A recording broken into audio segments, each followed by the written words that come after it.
Hello friends, chase the goal के इस online platform पे आपका हार्दिक स्वागत है। हम आज डिस्कस करने वाले हैं घग्गर नदी के बारे में। घग्गर नदी क्या है? हमारे राजस्थानी जियोग्राफी के अंदर अपवाह तंत्र का जो एक महत्वपूर्ण बिंदु है वो घग्गर नदी के द्वारा बनाया जाता है। हमने पहले भी आपको बताया था और एक बार आज फिर से आपको बता देते हैं कि हमारे राजस्थान के अंदर जो अपवाह तंत्र बनता है, ये अपवाह तंत्र 3 प्रकार के अपवाह तंत्र से मिलकर के बनता है। कौन कौन से 3 प्रकार के अपवाह तंत्र है बच्चों? पहला जो हमारा अपवाह तंत्र बनता है वो बनता है अरब सागर की ओर जाने वाली नदियों के द्वारा। अरब सागर यानी कि वो नदियां जो अपना जल कहां डाल रही हैं, वो नदियां जो अपना जल अरब सागर में डाल रही हैं। दूसरा जो अपवाह तंत्र बनता है वो उन नदियों के द्वारा बनाया जाता है जो अपना जल कहां डाल रही हैं, जो अपना जल डाल रही हैं बंगाल की खाड़ी के अंदर। और तीसरा जो अपवाह तंत्र बनता है उनको हम बोलते हैं आंतरिक प्रवाह की नदियां। आंतरिक प्रवाह की नदियां। तो 3 प्रकार के अपवाह तंत्र हमें हमारे राजस्थान के अंदर देखने को मिलते हैं। अरब सागर में जाने वाली नदियां, बंगाल की खाड़ी में जाने वाली नदियां और आंतरिक प्रवाह की नदियां। वह नदियां जो अरब सागर में जा रही हैं वो टोटल 16% एरिया कवर करती है। एरिया कवर करने का मतलब कि इन तीनों में से 16% नदियां अपना जल अरब सागर में डाल रही हैं। इनमें से इन तीनों में से 24% नदियां जो है वो अपना जल कहां डाल रही हैं? बंगाल की खाड़ी में डाल रही हैं। और रिमेनिंग जो 60% नदियां बचती हैं उन नदियों को आंतरिक प्रवाह की नदियों के नाम से जाना जाता है। अब सवाल आपके मन में यह आना चाहिए कि सर आंतरिक प्रवाह की नदियों का मतलब क्या होता है? तो बच्चों वह नदियां जो अपना जल ना तो अरब सागर में डाल रही हैं ना अपना जल बंगाल की खाड़ी में डाल रही हैं, बल्कि बहते बहते रेगिस्तान के अंदर कहीं पर विलुप्त हो जाती हैं, कहीं विलीन हो जाती हैं राजस्थान के इस रेतीले भूभाग के अंदर। तो उन नदियों को आंतरिक प्रवाह की नदियों के नाम से जाना जाता है। एक बार फिर से बताता हूं क्या होती हैं आंतरिक प्रवाह की नदियां। वे नदियां जो ना तो अरब सागर में ना बंगाल की खाड़ी में, बल्कि क्या होता है, बल्कि उन नदियों का जल राजस्थान के रेतीले भाग में विलीन हो जाता है। इस प्रकार की नदियों को आंतरिक प्रवाह की नदियों के नाम से जाना जाता है। चूंकि ये नदियां किसी जगह जाकर के मिल नहीं रही हैं सागर में और रेतीले भाग में ही विलुप्त हो जा रही हैं, इसलिए इन नदियों को एक नाम और दिया जाता है। कौन सा नाम दिया जाता है भाई? इन नदियों को रुंडित नदी के नाम से भी जाना जाता है। रुंडित नदी का मतलब क्या है? रुंडित नदी का मतलब ऐसी नदी जिसका धड़ गायब होता है, उसी को तो बोलते हैं रुंड मुंड गायब है। मतलब क्या है? ये नदियां जो हैं, ये नदियां बीच रेतीले भाग में विलुप्त हो जाने के कारण से आंतरिक प्रवाह की नदियां या रुंडित नदियों के नाम से जानी जाती हैं। तो यहां से आपके माइंड में एक सवाल आ जाना चाहिए कि घग्गर नदी जो है वो कौन से प्रवाह क्षेत्र के अंतर्गत आती है? अरब सागर, बंगाल की खाड़ी या आंतरिक प्रवाह के? तो आपके जवाब भी माइंड में आना चाहिए कि घग्गर नदी जो है वो आंतरिक प्रवाह की नदियों का एक उदाहरण है। कौन से प्रवाह की नदियों का उदाहरण है बच्चों? एक आंतरिक प्रवाह की नदियों का उदाहरण है हमारी कौन सी नदी? हमारी घग्गर नदी। ठीक है, तो एक महत्वपूर्ण बात जो हमारे सामने निकल के आई वह यह आई कि घग्गर नदी कौन से प्रवाह तंत्र का हिस्सा है? तो हमने जवाब दिया कि घग्गर नदी जो है वो आंतरिक प्रवाह तंत्र का हिस्सा है, आंतरिक प्रवाह की एक नदी है। दूसरी बात, घग्गर के कई उपनाम हैं। घग्गर नदी को कई नामों से जाना जाता है। जैसे प्राचीन समय में घग्गर नदी को सरस्वती नदी के नाम से जाना जाता था, या इसे द्वेषवती नदी के नाम से भी जाना जाता था। या उसे किस नाम से जानते थे? इसे घग्गर नदी के नाम से, या द्वेषवती या द्वेषदती नदी के नाम से भी कई जगह आपको यहाँ पर इसमें द्वेषदती के नाम से भी लिखा हुआ मिलता है। तो इस नाम से भी घग्गर नदी को जाना जाता था। या इसे एक नाम और देते हैं, इसे कौन सा नाम कहते हैं? इसे कहते हैं लेटी हुई नदी, इसे कहते हैं सोतर नदी, या इसे कहते हैं मृत नदी। ठीक है, ये सारे के सारे नाम किसके हैं? ये सारे के सारे नाम इस घग्गर नदी के ही नाम हैं। सरस्वती नदी जो है, यह सरस्वती नदी अभी तो विलुप्त नदी मानी जाती है। इस सरस्वती नदी का उल्लेख जो मिलता है हमें हमारे कौन से वेद में मिलता है? तो हमारा ऋग्वेद जो है उस ऋग्वेद के अंदर हमें इस सरस्वती नदी का उल्लेख देखने को मिलता है। ऋग्वेद ये कहता है कि सरस्वती नदी जो है, इस सरस्वती नदी का उद्गम तुषार क्षेत्र के अंदर मीरपुर पर्वत जो है, उस मीरपुर पर्वत से सरस्वती नदी का उद्गम होता है। हमारे वेदों में लिखा गया है, हमारे ऋग्वेद में लिखा गया है। ठीक है, इस सरस्वती नदी को लेटी हुई नदी, इस सरस्वती नदी को सोतर नदी और इसी सरस्वती नदी को मृत नदी के नाम से भी जाना जाता है। इस नदी को मृत नदी क्यों कहते हैं? क्योंकि यह नदी जब शिवालिक पहाड़ से निकलती है हिमाचल प्रदेश में और वहां से होकर बहती हुई ये पहुंचती है पंजाब, पंजाब से हरियाणा और हरियाणा से जब यह हमारे हनुमानगढ़ में प्रवेश करती है तो हनुमानगढ़ में भटनेर के मैदान में यह विलुप्त हो जाती है और भटनेर के मैदान में विलुप्त हो जाने के कारण से क्या बोलते हैं इसे मृत नदी के नाम से भी जाना जाता है। प्रायः भटनेर के मैदान में विलुप्त हो जाती है लेकिन बाढ़ आने पर पाकिस्तान तक चली जाती है। कौन सी नदी हमारी? यह है हमारी घग्गर नदी। तो चूंकि एक मैदान में विलुप्त हो रही है भटनेर के मैदान में, इसलिए आंतरिक प्रवाह की नदियों के अंदर इसे डाल दिया गया। चूंकि भटनेर के मैदान में विलुप्त हो रही है इसलिए इसे किस नाम से भी जाना गया? इसे मृत नदी के नाम से भी जाना जाता है। क्लियर हो रहा बच्चों? यहां तक कुछ महत्वपूर्ण बातें बताई हमने कि घग्गर नदी आंतरिक प्रवाह की नदी है। घग्गर नदी जो है इसका प्राचीन नाम सरस्वती, द्वेषवती, द्वेषदती या लेटी हुई नदी या सोतर नदी या मृत नदी के नाम से इसे जाना जाता है। इसका उल्लेख हमें हमारे पुराणों के अंदर, हमारे वेदों के अंदर, वेद अलग है पुराण अलग है, तो हमारे वेदों में देखने को मिलता है। ऋग्वेद के अंदर यह बताया गया है कि जो सरस्वती नदी का उद्गम है वो तुषार क्षेत्र के अंदर पर्वत है, मीरपुर पर्वत। हो सकता है ये मीरपुर पर्वत जो है वो शिवालिक पहाड़ी का ही नाम हो, वर्तमान में शिवालिक पहाड़ी ही बोली गई। ठीक है, तो हम ये मानते हैं कि इस सरस्वती नदी का उद्गम जो है वो कहां से हो रहा है? वो पुराण के हिसाब से इसका उद्गम तुषार क्षेत्र के अंदर प्रेजेंट हमारे मीरपुर पर्वत से इस सरस्वती नदी का उद्गम होता है। और चूंकि यह सरस्वती नदी उद्गम के बाद में जाकर के भटनेर के मैदान में विलुप्त हो जाती है, इस कारण से इसे एक मृत नदी के नाम से भी जाना जाता है। यहां तक समझ में आया? तो अब हम आगे डिस्कस कर लेते हैं, आगे का पॉइंट और देख लेते हैं, आगे क्या बोला जाएगा इसके अंदर। आगे हम बताते हैं इसका प्रवाह क्रम कि कहां से यह सरस्वती नदी निकली और कहां से निकलने के बाद किन किन राज्यों से होती हुई यह सरस्वती नदी बहते हुए हमारे राजस्थान में पहुंची और क्या सरस्वती नदी एक अंतरराष्ट्रीय नदी का दर्जा प्राप्त कर सकती है। वो सारी की सारी बातें बच्चों में यहां पर डिस्कस करने वाले हैं। तो चलिए समझते हैं सरस्वती नदी को फिर से। देखो सरस्वती नदी के बारे में हमने क्या बताया, जैसे मान लो कि ये आपकी पहाड़ी है एक, ठीक है, ये क्या है? ये आपका पहाड़ हो गया। ठीक है, कौन सी पहाड़ी है ये? इस पहाड़ी का नाम है शिवालिक पहाड़ी, शिवालिक पहाड़ी। ठीक है, ये कौन सी पहाड़ी है बच्चों? ये पहाड़ी है आपकी शिवालिक पहाड़ी। अब इस शिवालिक पहाड़ी से क्या निकलेगी? इस शिवालिक पहाड़ी से निकलेगी आपकी घग्गर नदी। ठीक है, ये हमने क्या निकाली?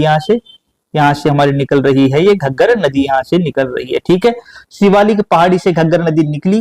घग्गर नदी निकलने के बाद बहती हुई कहां बढ़ रही है? आगे की ओर जा रही है। हम एरिया भी दिखाएंगे आपको ताकि आपको समझ में आए कि कहां से कौन सी नदी किस प्रकार के प्रवाह क्रम का हिस्सा बनाती हुई किन किन राज्यों से होकर के बह रही है। ठीक है, तो देखो इसको ऐसे समझते हैं कि सरस्वती नदी निकली, निकलने के बाद में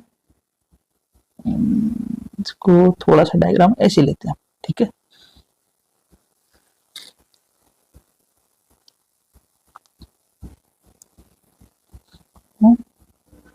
ये एरिया बनाते हैं। ठीक है, अब देखो बच्चों उसको समझना है, इसको वापस से कि शिवालिक पहाड़ी कहां पर प्रेजेंट है, कहां से निकल रही है?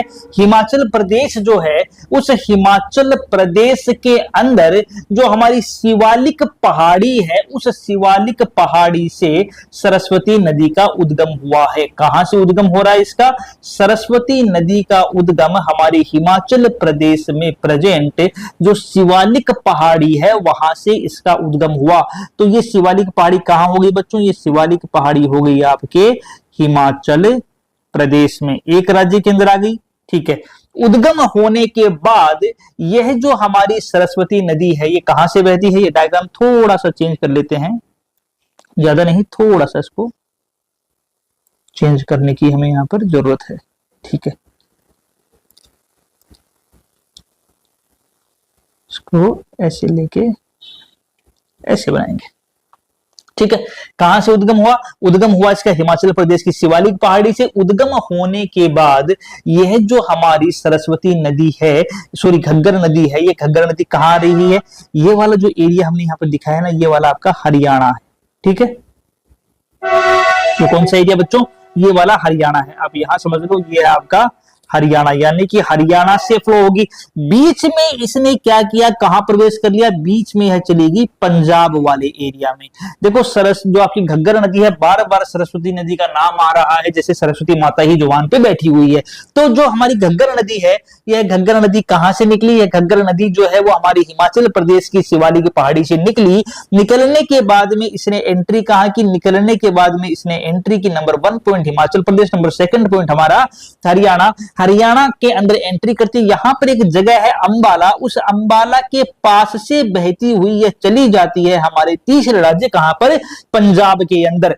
पंजाब के अंदर बहती हुई वापस ये हिमाचल प्रदेश के, सॉरी वापस ये हरियाणा के अंदर एंट्री करती है। और एंट्री करने के बाद में ये यहां से आगे बढ़ती है, यहां से आगे, सॉरी माफ कीजिएगा, यहां से ये आगे बढ़ती है और आगे बढ़ के कहां पहुंचेगी? हमारे राजस्थान राज्य के अंदर पहुंचती है। राजस्थान राज्य की सीमा बना लेते हैं, ये हमारे राजस्थान राज्य के अंदर पहुंचेगी। इसको यहां से ऐसे डिफाइन करते हैं। ठीक है,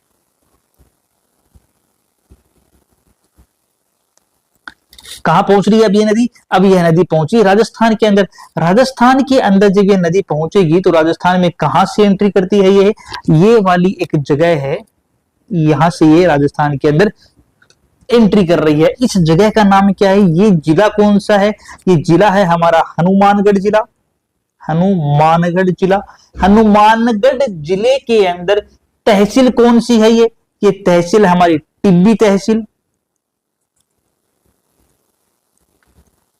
तो अब यह घग्गर नदी जो है वो क्या हो रही है? यह घग्गर नदी हरियाणा के बाद में हिसार से बहती हुई पहुंचती है हमारे हनुमानगढ़ जिले में, राजस्थान के अंदर उत्तर से प्रवेश कर रही है।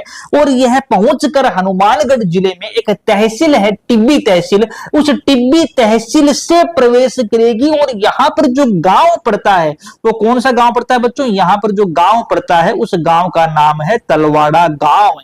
कौन सा गांव है यहाँ पर? यहाँ पर जो गांव है उस गांव का नाम है तलवाड़ा गांव। तो हनुमानगढ़ जिले के टिब्बी तहसील के तलवाड़ा गांव से ये हमारे राजस्थान के अंदर प्रवेश करती है। सवाल पूछ लिया जाए आपसे कि कहां से घग्गर नदी का प्रवेश राजस्थान में हुआ, और आपको ऑप्शन में अगर जिले दे दिए जाए तो हनुमानगढ़ जिला सही होगा, अगर ऑप्शन में आपको तहसील दे दी जाए तो टिब्बी तहसील सही होगा, और ऑप्शन में अगर गांव दे दिया जाए तो तलवाड़ा गांव आपको वहां पर याद रखना है। महत्वपूर्ण बिंदु है आपके एग्जाम के पॉइंट ऑफ व्यू से, आपको ध्यान रखना है। ठीक है बच्चों, यहां पर अब क्या होगा? हनुमानगढ़ जिले में प्रवेश करने के बाद में यहां से घग्गर नदी आगे बढ़ेगी। अब घग्गर नदी क्या होगी? घग्गर नदी यहां से आगे बढ़ेगी और आगे बढ़ करके एक दूसरे जिले, देखो जनरली क्या है कि जो भटनेर का मैदान है वो कहां पर है? भटनेर का मैदान आपके हनुमानगढ़ जिले में। जैसे मान लो कि यहां पर मैदान कौन सा है? यहां पर है आपका भटनेर का मैदान। तो भटनेर के मैदान में ही जनरली क्या होती है? विलुप्त हो जाती है, समाप्त हो जाती है। लेकिन जब इस घग्गर नदी में बाढ़ आती है तो बाढ़ आने पर घग्गर नदी यहां से आगे बढ़ेगी, और यहां से आगे बढ़कर यह घग्गर नदी हमारे राजस्थान के एक दूसरे जिले में प्रवेश करती है। उस दूसरे जिले का नाम क्या है? ये जैसे हमने दूसरा जिला बना दिया। ये दूसरा जिला कौन सा है जिसमें घग्गर नदी प्रवेश कर रही है? यह जो हमारा, ये तो हमारा हनुमानगढ़ हो गया, ये तो हमारा हनुमानगढ़ जिला हो गया। ठीक है, जो दूसरा जिला यहां पर आया ये वाला कौन सा जिला आ गया? ये हमारा आ गया अनूपगढ़। हमारे अशोक गहलोत, माननीय भूतपूर्व मुख्यमंत्री अशोक गहलोत की असीम अनुकंपा के कारण से जो नया जिला बनाया गया अनूपगढ़, अब यह घग्गर नदी कहां प्रवेश करेगी? अब यह घग्गर नदी जो है वो अनूपगढ़ जो है उस अनूपगढ़ के अंदर प्रवेश करती है। कहां प्रवेश करती है घग्गर नदी? अब यह घग्गर नदी अनूपगढ़ जो है उस अनूपगढ़ में प्रवेश करेगी। और अनूपगढ़ में प्रवेश, अच्छा अनूपगढ़ जो है उस अनूपगढ़ में प्रवेश करने से पहले कहां जाएगी भाई? यहां पर है ना, ऐसा नहीं कि डायरेक्टली अनूपगढ़ चली जाएगी, बीच में गंगानगर भी आएगा। हनुमानगढ़ से एंट्री की, हनुमानगढ़ से एंट्री करने के बाद में पहले गंगानगर, यहां पर हमको गंगानगर दिखाना चाहिए। ठीक है, यहां पर हमें क्या दिखाना चाहिए? यहां पर हमें दिखाना चाहिए गंगानगर। ठीक है, तो अब कहां जाएगी ये, अब यहाँ अब कहां जाएगी, अब जाएगी गंगानगर के अंदर। कहां जाएगी बच्चों, ये हनुमानगढ़ के तलवाड़ा गांव से प्रवेश करी, प्रवेश करने के बाद पहुंची गंगानगर, और गंगानगर से निकलने के बाद में, गंगानगर से निकलने के बाद में अब ये यहाँ कहां पहुंचेगी, अब ये हमारे तीसरे जिले के अंदर पहुंची। तीसरा जिले का नाम क्या है, तीसरे जिले का नाम है ये वाला जो हमारा जिला है ना बच्चों, इस जिले का नाम है अनूपगढ़।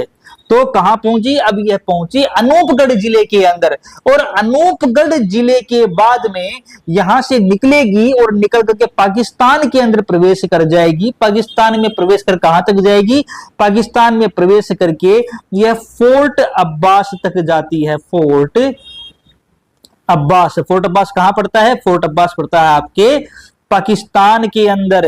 तो अब आप आराम से यहां से समझ सकते हो कि घग्गर नदी जिसका उद्गम जो है हिमाचल प्रदेश के अंदर शिवालिक पहाड़ी से हुआ, उद्गम के बाद में यह पहुंची आपके पंजाब, पंजाब से हरियाणा, हरियाणा से हनुमानगढ़, हनुमानगढ़ से मतलब 3 राज्य आ गए, पहला हिमाचल प्रदेश आ गया, दूसरा आपका हरियाणा आ गया, तीसरा आपका पंजाब आ गया, और चौथा राज्य कौन सा है, चौथा राज्य आ गया राजस्थान।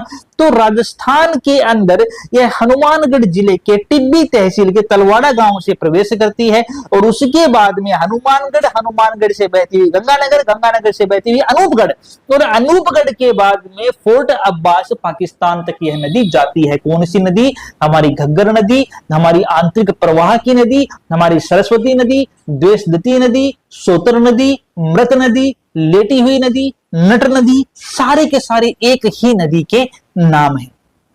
क्लियर हो रहा बच्चों यहां पर। अब देखो कुछ महत्वपूर्ण जानकारी यहां पर और निकल के आती है, वो जानकारी आपको और जान लेनी चाहिए, क्योंकि एग्जाम में तो कुछ भी पूछ सकता है।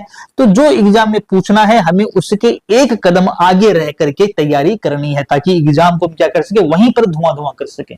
तो महत्वपूर्ण बिंदु क्या आता है यहां पर, महत्वपूर्ण बिंदु जो यहां पर आता है वो ये आता है कि जब मैंने बताया आपको कि हनुमानगढ़ जिले की टिब्बी तहसील के तलवाड़ा गांव से ये प्रवेश कर रही है, तो तलवाड़ा के अंदर एक झील बनती है। यहाँ पे इस नदी के किनारे एक झील का निर्माण होता है, उस झील को क्या बोलते हैं, ये झील होगी, उस झील का नाम क्या है, उस झील का नाम है तलवाड़ा झील। क्या नाम है बच्चों झील का, इस झील का नाम है तलवाड़ा झील। खास बात क्या है तलवाड़ा झील का, तलवाड़ा झील की खास बात यह है कि यह हमारे राजस्थान की सबसे नीची झील है, राजस्थान की सबसे नीची झील है। पूछ लिया जाए कि राजस्थान की सबसे नीची झील कौन सी है, तो तलवाड़ा झील राजस्थान की सबसे नीची झील है। अगर नीची पूछ सकता है तो ऊंची भी पूछ सकता है। ऊंची झील कौन सी बताओगे भैया आप, तो ऊंची झील का उदाहरण है आपकी नक्की झील। कहां पर प्रेजेंट है, सिरोही में प्रेजेंट है। कौन सी झील, नक्की झील। अगर नीची पूछेगा तो ऊंची भी तो पूछ सकता है। तो हमें एग्जामिनर के कदमों के आगे एक कदम और आगे बढ़कर चलना है। तो सबसे नीची झील अगर आपकी तलवाड़ा झील है, हनुमानगढ़ के अंदर टिब्बी तहसील के तलवाड़ा गांव में है, तो उस झील के आधार पर सबसे ऊंची झील कौन सी पूछी जा सकती है, तो नक्की झील सबसे ऊंची झील है, जो कहां पर प्रेजेंट है, सिरोही के अंदर स्थित है। महत्वपूर्ण बिंदु था, आपको हमारे द्वारा यहां पर समझा दिया गया। समझ में आया बच्चों, तो समझ में आना हमारे लिए बहुत जरूरी है। अब देखो यह जो पूरी नदी बनी है, कौन सी नदी है, घग्गर नदी। यह जो घग्गर नदी है, इस घग्गर नदी के प्रवाह क्षेत्र को जो हमारा गंगानगर और हनुमानगढ़ है उसमें किस नाम से जाना जाता है, महत्वपूर्ण है। जो घग्गर नदी का प्रवाह क्षेत्र है, जो हमारा गंगानगर का एरिया है और जो हमारा हनुमानगढ़ का एरिया है, उस गंगानगर और हनुमानगढ़ के एरिया में इस घग्गर नदी के प्रवाह क्षेत्र को नाली या पाट के नाम से जाना जाता है। किस नाम से जाना जाता है, इसे बोलते हैं या तो नाली बोलते हैं या क्या बोलते हैं, पाट बोलते हैं। किसे बोलते हैं, नाली या पाट। घग्गर नदी के प्रवाह क्षेत्र को, घग्गर के प्रवाह क्षेत्र को क्या बोलते हैं, घग्गर के प्रवाह क्षेत्र को नाली या पाट के नाम से जाना जाता है। और सबसे महत्वपूर्ण बात क्या है कि इस नदी के नाली प्रदेश में चावल की खेती महत्वपूर्ण है। चावल की खेती के लिए यह नाली या पाट फेमस है। ये किसके लिए फेमस है नाली या पाट, यह नाली या पाट जो है वो चावल की खेती के लिए प्रसिद्ध है, चावल की खेती के लिए प्रसिद्ध है, इसीलिए इसे क्या बोलते हैं, इसीलिए इसे राइस बेल्ट के नाम से भी जाना जाता है। पता नहीं कितनी बार महत्वपूर्ण दृष्टि से ये क्वेश्चन एग्जाम के अंदर पूछा गया है, तो आपको यहीं पर सारे के सारी चीजें क्लियर करवा दी गई। ठीक है, क्या हुआ कि घग्गर नदी, अच्छा इसका पाकिस्तान में क्या बोलते हैं, पाकिस्तान में इस घग्गर नदी के प्रवाह क्षेत्र को हकरा बोलते हैं। क्या बोलते हैं, पाकिस्तान में इस घग्गर नदी के प्रवाह क्षेत्र को हकरा बोलते हैं, और हमारे गंगानगर और हनुमानगढ़ में इस घग्गर नदी के प्रवाह क्षेत्र को क्या बोलते हैं, वहां पर इसके प्रवाह क्षेत्र को नालिया पाट के नाम से जाना जाता है। और यह नालिया पाट जो है वो चावल की खेती के लिए प्रसिद्ध है, इसी कारण से इसे राइस बेल्ट के नाम से भी जाना जाता है। कुछ महत्वपूर्ण सभ्यताएं हैं जो हमारी इस घग्गर नदी के किनारे विकसित हुई हैं। कौन कौन सी महत्वपूर्ण सभ्यताएं हैं, आपने कई बार पढ़ा होगा यहाँ पर कि जो पीलीबंगा सभ्यता है, वो पीलीबंगा सभ्यता कहां पर प्रेजेंट है, पीलीबंगा सभ्यता इस घग्गर नदी के किनारे विकसित हुई है। हमारी कौन सी सभ्यता, हमारी पीलीबंगा सभ्यता, हमारी कालीबंगा सभ्यता, दोनों की दोनों सभ्यताएं जो है वो घग्गर नदी के किनारे विकसित हुई है। तो हम बता सकते हैं यहाँ पर एक नए कलर से लिखते हैं ताकि आपको भी समझने में क्या हो, इजी हो। तो ये ले लेते हैं यहाँ पे, ठीक है। तो ये है हमारी घग्गर नदी है, यहाँ पर आप एक सभ्यता, ये दूसरी सभ्यता, ये दो सभ्यताएं कौन कौन सी हैं बच्चों, ये दो सभ्यताएं हैं आपकी, एक कालीबंगा सभ्यता आ जाती है और एक आपकी आती है पीलीबंगा सभ्यता। ये दोनों सभ्यताएं कहां पर हैं, देखो जितनी भी सभ्यताएं हैं कहीं ना कहीं किसी नदी घाटी के किनारे ही विकसित होती हैं, क्योंकि विकसित होने के लिए जो जो उन्हें स्रोत चाहिए वो सारे के सारे स्रोत एक नदी घाटी किनारे मिलते हैं। इसलिए जितनी भी आप सभ्यताएं देखोगे सारी की सारी सभ्यताएं आपको नदी घाटियों के किनारे पर ही मिलती है। इसलिए जो हनुमानगढ़ के अंदर हमारी दो सभ्यताएं घग्गर नदी के किनारे पर विकसित हुई हमें नजर आती हैं, एक कालीबंगा सभ्यता है और एक हमारी पीलीबंगा सभ्यता है। महत्वपूर्ण है जानकारी आपके लिए, एग्जाम के पॉइंट ऑफ व्यू से महत्वपूर्ण है। तो ये सारी की सारी बातें जो आपको बताई ना बच्चों यहाँ पर, वो सारी की सारी बातें घग्गर नदी से संबंधित थी। आपको एक एक बातों को अपने मन के अंदर ऐसा बैठा लेना कि भाई नींद में जाकर पूछे तो भी हमारा जवाब निकल के आए कि इसका आंसर तो ये आएगा, तभी शर्ती या सिलेक्शन आपका तय है।